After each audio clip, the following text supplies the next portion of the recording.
Hello guys, are you ready for my brain muscles bootcamp explanation for languages? In this video I want to talk about that, and I want to talk about my plan, I want to talk about my goals, and I want to give you a sort of idea what I'm doing the next coming 7 months, So until the end of December 2020, so this year, I want to use this strategy. Before I start with my explanation, I want to tell something about my pages. First of all, my Twitch page, because there I've like multilingual live stream. So if you still have questions, even after checking out this video, or if you want to hear me to speak a certain language, yeah, you can check out my Twitch page. Is the first link below this video. And if you want to know when I will have a live stream on my Twitch page, you can check out my Twitter page, which is the second link below this video. And the last thing which I want to say, what I want to say is like if you really want to get access to more extra language learning tips, so if you want to get some good advice in order to learn languages at home, any other language learning tips which are useful, you can check out my Patreon page, which is the third link below this video. So the third link below this video is my Patreon page. All right, let's focus on let's continue with my. I want to talk about my plan. So I made a list of languages which I want to improve, and I selected the languages where I don't speak those languages very well, and I found some people who can practice these languages with me, so that's very cool. And besides that, I even added some languages which I want to learn and which I don't speak yet. At least I had one session in some of these languages, like for example in Croatian and Sranan Tongo. I already have one session with some of these new languages. I even have to start. So yeah, it's really it's really like a warming up, So that's very important, And I'm very happy with that. So I made a list, and you can check it out here. And there you see which languages where I want to focus on. So as I said, these contains languages which I already speak, which you already heard me speaking in the past, but also some new languages, as you can see, like Croatian, like Polish, Lithuanian, Srana Tongo, and some other languages as well. So it's a cool list. So at the left side, you see the language where I'm focusing on. All right. So on the list, each time at the left side, you see on which languages I'm focusing, and then at the right side, you see which language I'm speaking during the session. All right. So these are two different things. So the first language which you see is the language which I want to learn, or whether I want to focus on, or which I want to improve, and then the second one is the language which I'm speaking during the session. So for example, let's start with the one on top. For example, Srana Tongo, that's the language where I'm focusing on at one session. But the language which I use during the session is Portuguese. So the session is 1 hour, and for 1 hour I'm trying to speak. Well, actually, it's not 1 hour; it's 15 minutes to be exact, because I'm going to explain it later. It's 50 minutes of learning Srana Tongo and speaking Portuguese. Why am I doing that, you think? Well, if I'm doing that, I'm practicing. I'm basically practicing two languages at the same time. So I'm not only focusing on more than 15 languages, but I'm also speaking the languages which I already know at a higher level, like Portuguese. So I think my Portuguese is between B1 and B2 level, and this is actually a really effective session, as you can see, because I'm not learning Srana Tongo, but also I'm using my Portuguese. So basically, I'm learning 3 times more in the session. Why 3 times more? Because if you're learning new phrases in, for example, Srana Tongo, then you speak more time English, right? If you speak English normally. So imagine you have a session and you learn Srana Tongo, you speak a lot of English, right? It's more than Srana Tongo which you speak, right? More than the language where you're focusing on. So if you then speak another language and you replace English and use another language, you replace it for another language, you're speaking a lot more languages different than English. And I have to say, of course, my English is like C1 level. It's not even C2. So even when I practice English, it's also cool, you know, but it's a lot more effective to improve my Portuguese, because my Portuguese is between B1 and B2. So in one session, I'm learning 3 times more, which is very cool, very effective. Also, for the other person who is helping me with Serrano Tongo, for example, because he is also improving his Portuguese, which makes it very relaxed for him to to explain the things, you know, because the session is effective for him as well. If you want to teach something, first of all, you really have to know what you're talking about, and secondly, if you use another language than English or than your mother tongue, it's really effective. So that's a cool strategy. And for example, you see another example of Kyrgyz, which I learned in Russian. So on the left side you see Kyrgyz, but I learned Kyrgyz in Russian. So for example, if I say a phrase, it will be in Russian. So I say, for example, like, я хочу сказать, я дома. Что я могу сказать сейчас на киргизском языке? Что это, right? So then I say, what is it, right? And then I mention the phrase, я дома. And the almost full session, let's say 50 minutes, I'm trying to speak as much Russian as possible.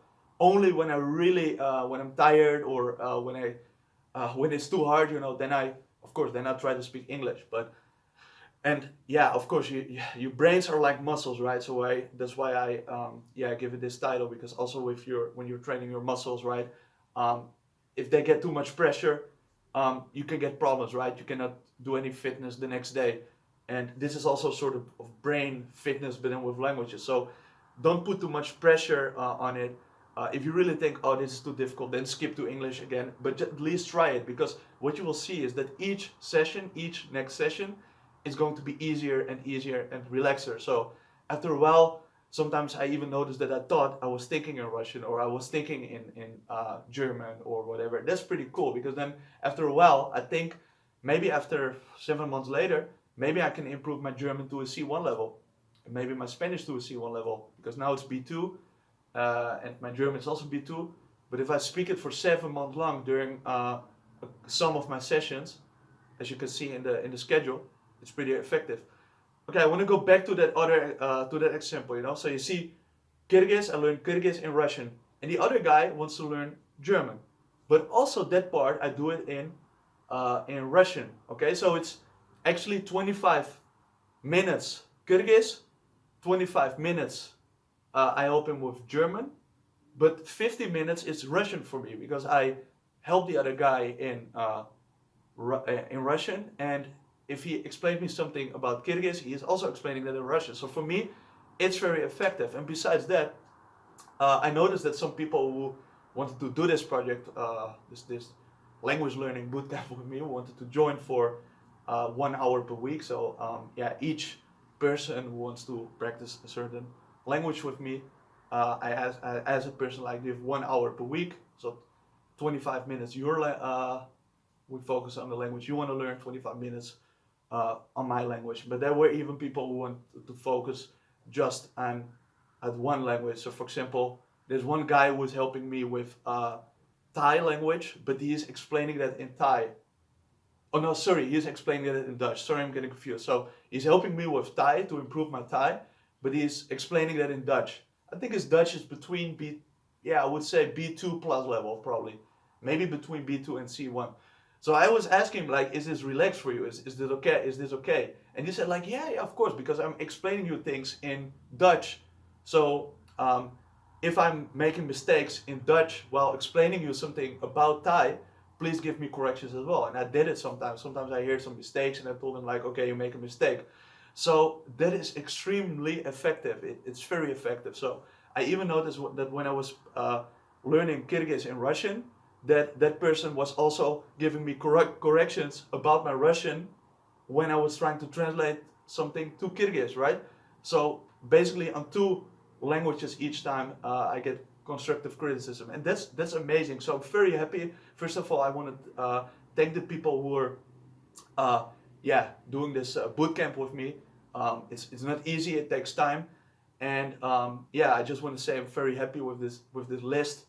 And I just wanted to show you that I thought about it, you know. So even in the list, you can see that I have very difficult things, like, for example, Kyrgyz Russian, and then German Russian. Like that part is difficult, but I also have one where let me see, for example, French Spanish. All right, so actually my French is better than my Spanish, but because the person where I'm talking with, her French is at a lower level than her Spanish, and that's a bigger difference. So that's why we are talking about French in Spanish. But actually, that's a very relaxed session for me, because here I practice two languages which I speak at a B2 level. So that almost feels like a break, you know? I want to talk later more about that.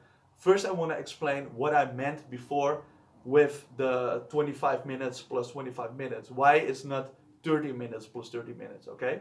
I'm going to explain that. Again, I want to compare it with going to the gym, right? So you're going to the gym. What are you always doing before you start a session, right? Are you starting training your muscles, your biceps? Are you doing any cardio? What are you doing? You first have a warming up, right? So that's what you're doing, a warming up. Okay, 5 minutes, for example. I do the same thing when it's about language learning. Your brains need some time to get into that mode, right? So that's what I'm doing. I first, when I have a session with someone, it's first 5 minutes in English or in my mother tongue, you know? If that person doesn't speak my mother tongue, then it will be English. But when I speak English, I almost feel as relaxed as when speaking Dutch, okay? It feels very comfortable. So that's why I think it's a cool thing. So first I have a warming up from 5 minutes in Dutch, and then at the end I have like a cool down in English as well, all right? And that's to give your brains need to start, right? And your brains need to to cool down, right? So that's good. And then it even means that when I have a next session after, then it's 5 minutes plus 5 minutes, because 5 minutes of the cool down from that session plus in the 5 minutes of the warming up of next session. So that means 10 minutes, which is spaced between two tough sessions, you know. So I think that that's very important to do that. You know, you need to give your brain some rest. And I also now want to show you something about an example schedule of one day, but every day looks different. Like I don't have a certain plan or structure. Like sometimes I'm learning 3 hours languages on a day, sometimes 5 hours. This is just an example of a random day, okay? So that is like 9 o'clock Malagasy and French, okay? That person wants to learn French, by the way. So that person helps me with Malagasy, 25 minutes in French. I do that, so I focus on French as well. And then it's 25 minutes where we just talk French, okay? Just to help him. We're just conversing. If he doesn't know a word, he asks me. If sometimes I don't even know a word, I think his French is pretty good. I don't want to mention names though, but it's a pretty cool session, you know, pretty cool. We both learn new words. And I think that's a good way to start, because Malagasy is difficult for me, but because I speak French, it's not too difficult. So that's a nice warming up for my brains. Then the second session, which is then between 10 o'clock and 11 o'clock, for example, then my brains are already warmed up. Then I focus on, what do I want to say, like Kyrgyz Russian. Yeah, so I learned Kyrgyz in Russian, and then I help the other person with German, but I speak Russian, which is a very intensive session, you know. But I think around 10 o'clock, when you have some coffee, your brains are very active, I think. So that's a good strategy. Okay, so that's one very active hour. Yeah, okay, that's a very active hour, and I think it's very important to realize that after that, you don't need to have too much pressure on your brains, right? You need to give it a sort of. The other session has to be relaxed, okay? So for example, that's why I choose next session between 11 o'clock and 12 o'clock, because these are languages which I speak better around B2 level, as I said. Okay, then at 12 o'clock it's important to have a break. That's important. Your brains need to rest too. So that's important. And then after that, I don't want to practice languages. I want to make some videos. And of course, then I'm speaking languages too, but it's more, it's very relaxed, you know. It's different than intensively studying, you know. So yeah, whatever. If I'm making a video or doing something else, for me, that's cool to do, okay? And of course, making videos is part of what I'm doing of my job, but still it's something else in intensively language learning. Okay, and then later there are 2 other languages which I'm learning during the day, which are not too difficult for me because I already had a very intensive session in the morning. So I would say one very, very intensive session in the morning, right? Between 10 o'clock and 11 o'clock. I think that's a good timing. After learning so much languages, I think it's very good if I'm cooking, because then my brains are relaxing. So preparing a nice dinner is like a good way. And it's also important to eat, of course, So, and then in general, after that, around 7:30, between 7:30 and 8:30, I'm going to walk for 1 hour. Why? Because it's very important to have some fresh air, So I'm or walking or I'm sitting at a balcony, or doing some sports, but at least something, active and trying to give my brain some time to rest, And yeah, some people ask me like, hey, how are you doing that if you learn so many languages? How are your brains resting? Well, this is the way, like walking and maybe cooking. And yeah, then in general, in the evening, I'm sometimes watching a movie or a series, and that's also a way that your brains are relaxing. But sometimes I'm also watching a Spanish series, for instance, and then even then, while relaxing, I'm learning a lot, But I can also say, like, if you want to learn some more of a series, you can also try to write down some words which you don't know in order to add them on your vocabulary list, So that's also a good way. But I would not do that if you had so many hours of language learning during a day. And of course, I want to say that not everyone is able to learn so many languages, but I think that I'm able to have such a boot camp with languages because I'm a polyglot with experience. I really love languages. I did it for a long time. But of course, I want to share this bootcamp as my plan, my strategy. But I really want to make sure that you guys know, try to find a balance which works for you. So if you want to learn 5 hours of language learning per week, that's also already a lot. Even 3 hours per week is already a lot. But I want to share my bootcamp plan just to tell you what I'm doing, telling you what my future is for the next coming 7 months. And of course, I still want to maintain all the other languages, which I already know. Last thing which I want to say, which is like a great exercise, before sleeping, I think it's good to read a book. So if you read a book in another language, it's very relaxed, and your brains are going to be, you're still absorbing information, but on a different way. So I think when you're looking at a screen before sleeping, it's not that good. I really recommend to read a book, for instance, and at the same time you're still absorbing some vocabulary, but again at a very relaxed way. So I hope that my this bootcamp plan, which I'm sharing with you, that it helps you, is motivating you to get a sort of idea. But I want to make sure, guys, like, try to find your own balance. Try to have a look at what works for you, and of course later in the future you can build it up. So cheers, guys. It was very cool to tell this.